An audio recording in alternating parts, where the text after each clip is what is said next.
आप सभी का स्वागत है मेरे यूट्यूब चैनल पॉलिटिकल साइंस 005 में। आज का प्रश्न है, पुरानी और नवीन विश्व व्यवस्था की मुख्य विशेषताओं की तुलना कीजिए। यह वीडियो का दूसरा भाग है।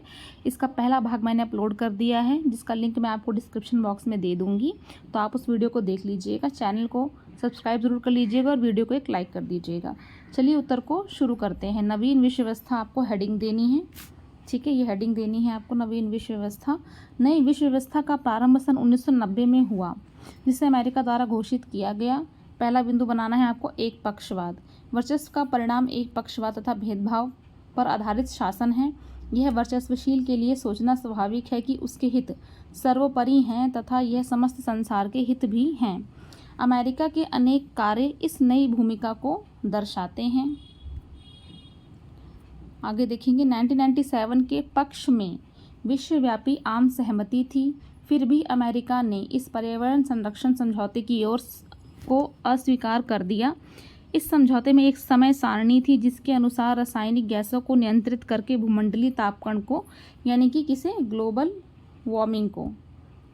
वार्मिंग जिसे बोलते हैं, ग्लोबल वार्मिंग को रोका जा सकता है। दूसरा बिंदु बनाएंगे भेदभावपूर्ण शासन व्यवस्थाएं।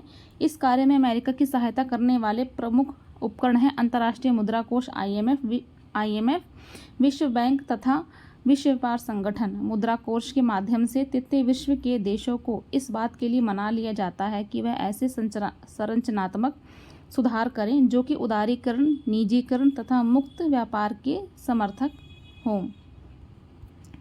तीसरा बिंदु है संयुक्त राष्ट्र का हाशियाकरण, ठीक है, तीसरा बिंदु है संयुक्त राष्ट्र का हाशियाकरण। नवीन विश्व व्यवस्था की एक विशेषता यह भी है कि संयुक्त राष्ट्र का हाशियाकरण करके उसकी भूमिका को कम करने की चेष्टा की गई है।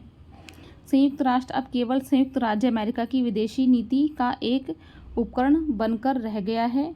अमेरिका ने कई बार अपनी वित्तीय योगदान रोक देने की धमकी दी है। चौथा बिंदु बनाएंगे हम निर्भरताधारित संबंधों में गहराई। सोवियत गुट के विघटन हो जाने के बाद तृतीय विश्व के देशों के पास आर्थिक क्षेत्र में कोई विकल्प ही नहीं बचा। तृतीय विश्व के देशों को मिलने वाली सहायता में भारी कमी हुई है। अमेरिका में विभिन्न हितों की पारंपरिक प्रतिस्पर्धा के चलते अमेरिका की नीति की एक वर्ग के हितों से प्रभावित होती है, ठीक है। अंततः अमेरिका के तेल संबंधी हित यहूदी हित समूहों पर अंकुश रखते हैं। तो यहाँ पे हमारा उत्तर समाप्त हो जाता है। आप इस उत्तर को जो है नोट डाउन कर लीजिएगा और अपने एग्जाम्स में लिख सकते हैं। इससे रिलेटेड अगर किसी और भी स्टूडेंट्स के एग्जाम्स में ये क्वेश्चन आता है तो वो भी इस क्वेश्चन को देख सकते हैं।